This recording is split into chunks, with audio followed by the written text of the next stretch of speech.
Hello from Valencia, beautiful, my God, sunshine everywhere.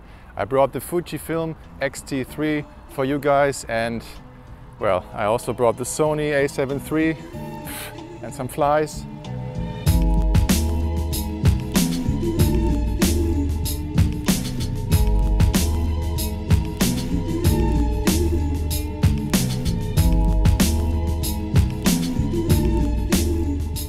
For this little travel episode, I was just using the X-T3 for a couple of weeks prior and thought it would be nice to really put it to use as the hybrid camera that it really is, meaning taking travel pictures and record some video. Obviously, in the meantime, the X-T4 is already out, but many of the core features in the X-T3 are still pretty much top of the line capabilities. And because I'm neglecting my Sony A7III more often than not, I figured this trip might just be right to grant it some camera love too. The only lens I was taking with the Sony is the 24-105 zoom, with optical image stabilization that should come in very handy while traveling. It's also surprisingly sharp throughout and actually not as heavy as it looks, weighing in at 660 grams. This combination is still very much reasonable in terms of handling and size. On the Fuji side, I opted for the trusted 18-55, which also is optically stabilized, and with its compact size, it's pretty much a no-brainer for traveling.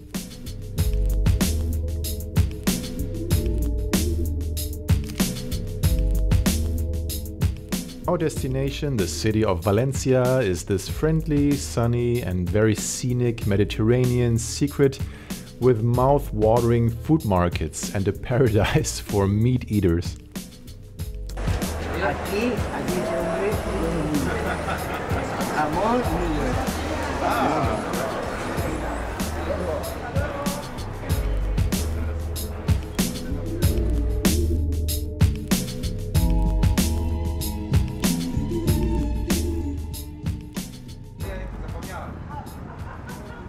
My color profile of choice for video is still the fabulous Eterna.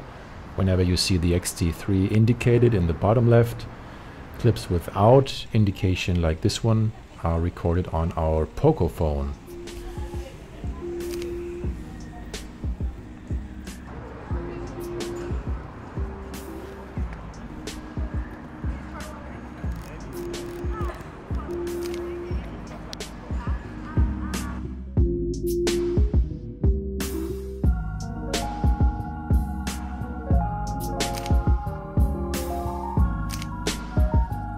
Okay, let's go up to this garden. What is this here? So this is vlogging with the X-T3, and these are the botanical gardens in this city of science. Wow, okay. Well, that's a nice scenery for a camera test if I ever saw one.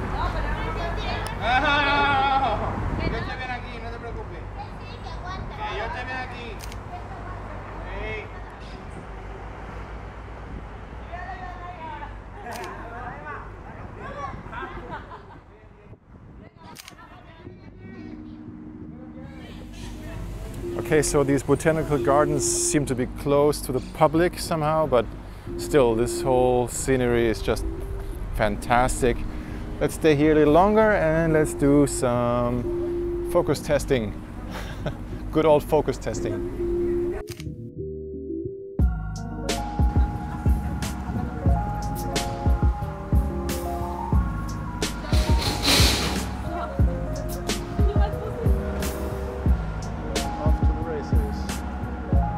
What could possibly go wrong with this elaborate makeshift camera test rig right here?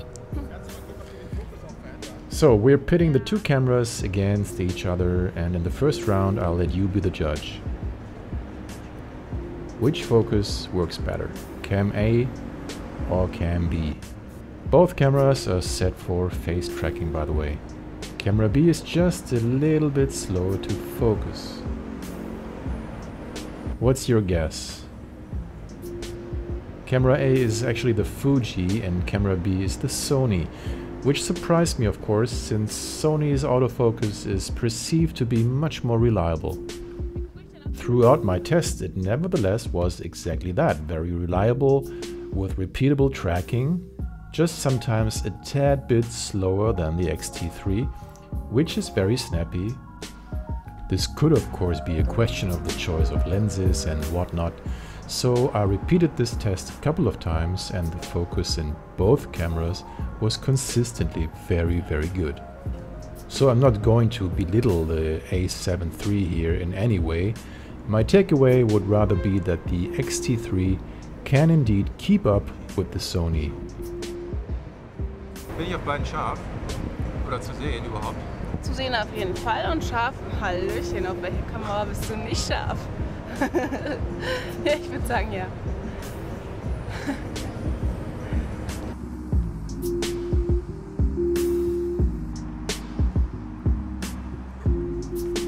The 24-105 proved to be a convincingly sharp lens indeed, and the A7III with its oversampled 4K looked really good. Fuji's 18-55 to me looked to be on par, but in this shot I think I set the focus not correctly. It's not Fuji's sharpest lens for sure, but probably one of their greatest all-around lens packages. Both of these shots were stabilized in software. Additionally, what is striking is how good Fuji's optical stabilization in the lens actually is. The X-T3 has no in-body image stabilization, whereas the A7III has some sort of IBIS on board.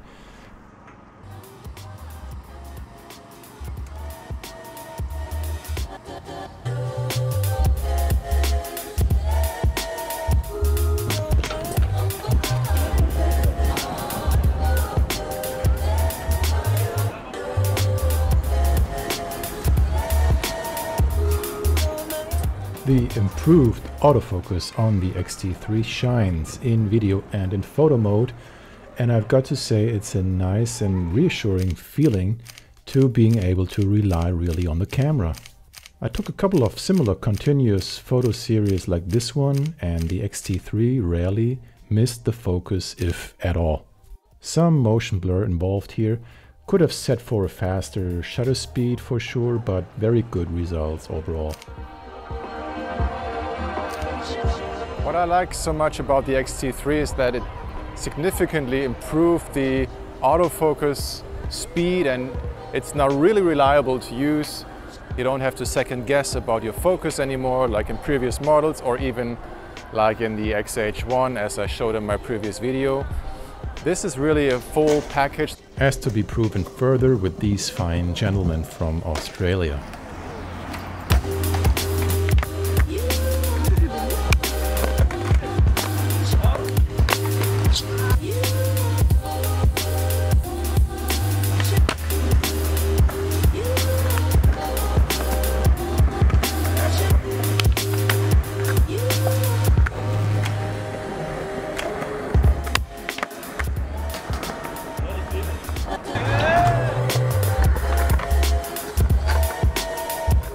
Again, the X-T3 surprised me with the quick focusing. You can see the background being in focus in this shot, and within a second of the other guy entering the frame here, the focus is shifted very quickly, sticks to the subject and follows him through the shot. I repeated this many times over, and the result was very good every time.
Yeah, we totally did this, totally, but not on camera.